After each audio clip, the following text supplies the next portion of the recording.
Okay, happy Thanksgiving 2022. Here is the instructions for making pie.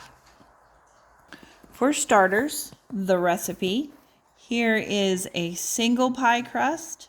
Here is a double pie crust. So what I'm going to do right now is put in 2 cups of flour, a teaspoon of salt, 2/3 cups of shortening, 5 to 6 tablespoons cold water, which you know from the training is really 9 to 10. Then I'm going to cut the shortening and flour and salt together, not touching it. Then I'm going to sprinkle with cold water lightly with a fork, not my hands, until all the dough sticks together. Okay, so I'm putting this together, and as you recall, we have to lightly put the flour into the measuring cup. We don't want to jam it in there and end up with too much flour. I'm making the double. I usually make a double. That gives me plenty of pie dough to cover and make extra crust. So there's my 2 cups of flour. I have 2/3 cup of shortening.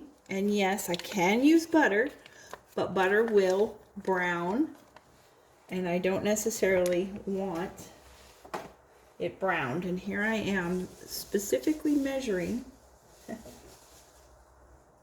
my salt. Okay.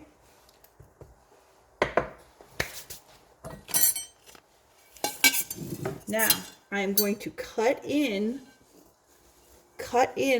this shortening into the flour. Looks like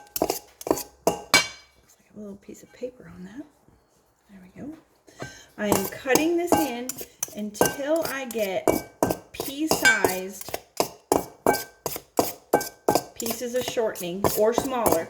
And when I'm doing this, I often will smack the 2 knives together. And I also told you that this is how we make biscuits, except for instead of adding water, we would add buttermilk, and how we make scones. And instead of adding shortening, we would be adding wonderfully delicious cream cheese into this. Oh my goodness, cream cheese and butter, that makes scones. But using the same method.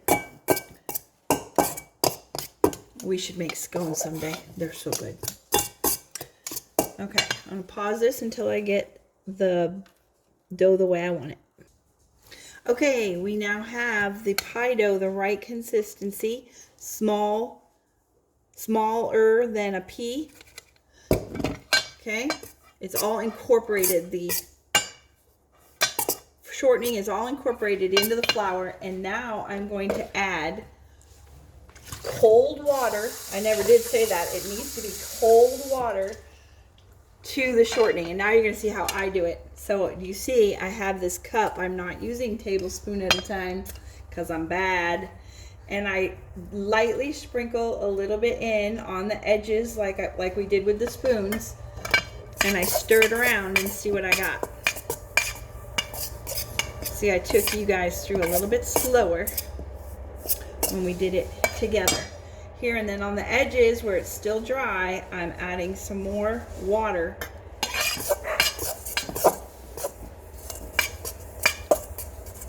Starting to stick together a little bit. Note, I am not using my hands. Oops, a little bit too much water there. Oops. Could have a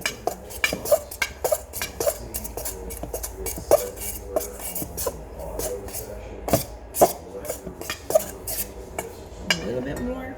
So I've used almost a whole cup of this water, which is not what those earlier instructions said.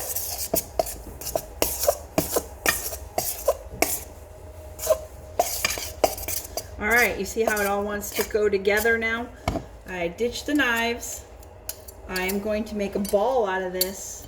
I'm not going to touch it very much.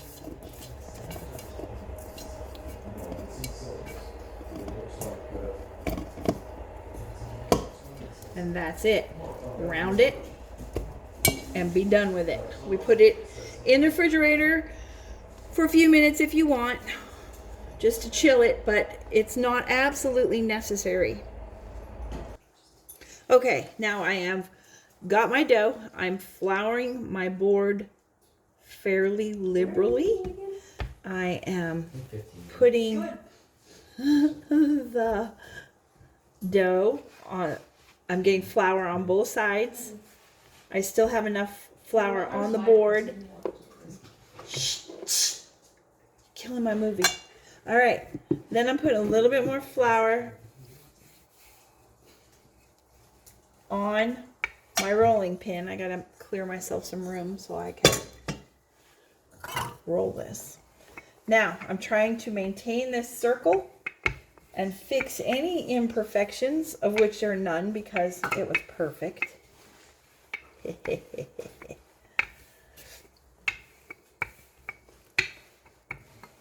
And I'm rolling this out.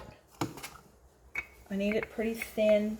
If I see fat spots, I roll them out. Yep, prejudice. There we go. Thanks for immortalizing that, Mom.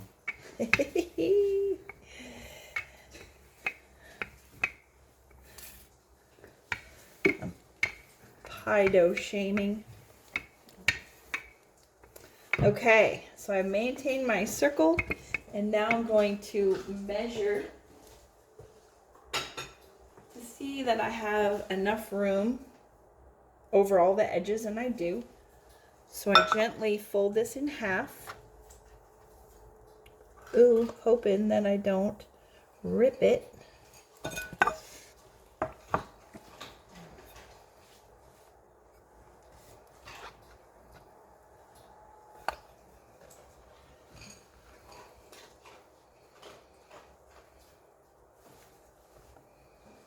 Okay, plenty of room over all of my edges.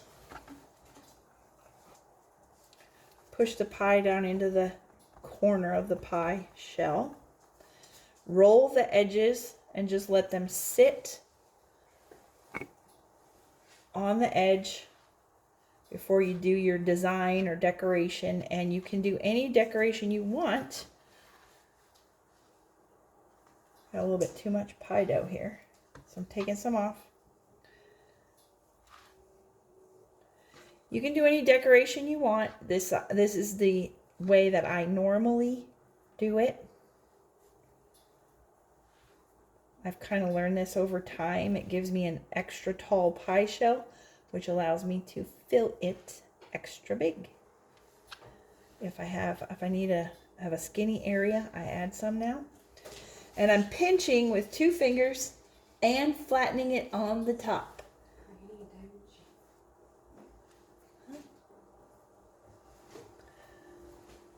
Pinching and flattening.